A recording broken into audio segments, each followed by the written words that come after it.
তালাকপ্রাপ্ত স্ত্রীর হাতে স্বামীর উপর সন্ত্রাসী হামলা, মৃত্যুর কোলে স্বামী। আসসালামু আলাইকুম, স্বাগত জানাচ্ছি বেঙ্গল টিভির নিয়মিত সংবাদ সংযোগে। আপনাদের সাথে আমি আছি মৌসুমী আক্তার সুমি। এতক্ষণ শুনছিলেন সংবাদ শিরোনাম, এখন বিস্তারিত। নরসিংদী পৌরসভার বোয়াকুর গ্রামের অপু বর্মনকে তার তালাকপ্রাপ্ত স্ত্রী সন্ত্রাসী বাহিনী নিয়ে তার বাসায় ঢুকে ভাঙচুর ও তাকে চাপাতি দিয়ে কুপিয়ে হত্যা করার চেষ্টা করেছে। একটুর জন্য প্রাণে বেঁচে যান অপু।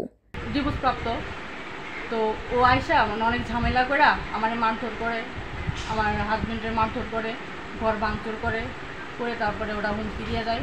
তারপর পুলিশ যায় স্যারের সামনে।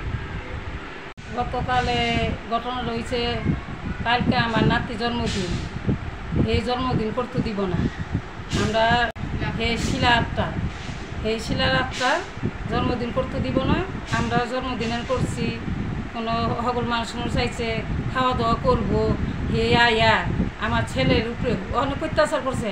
আমার ছেলে হ্যাঁ করে মারবো কইরা আমরা আমার ছেলের একটা ধৈর্য রাখছি। তালাকপ্রাপ্ত স্ত্রী শিলা আক্তার একই শহরের রাঙামাটি এলাকায় বসবাস করে। বিগত সময়ে তার স্বামী অপু বর্মন শিলাকে নিয়ে ভাড়া থাকতেন। এতে তার বাবা মা ও প্রথম স্ত্রী প্রীতু বর্মন ও তার ছেলেকে ভরণ পোষণ দিতে আসলে বাধে বিপত্তি।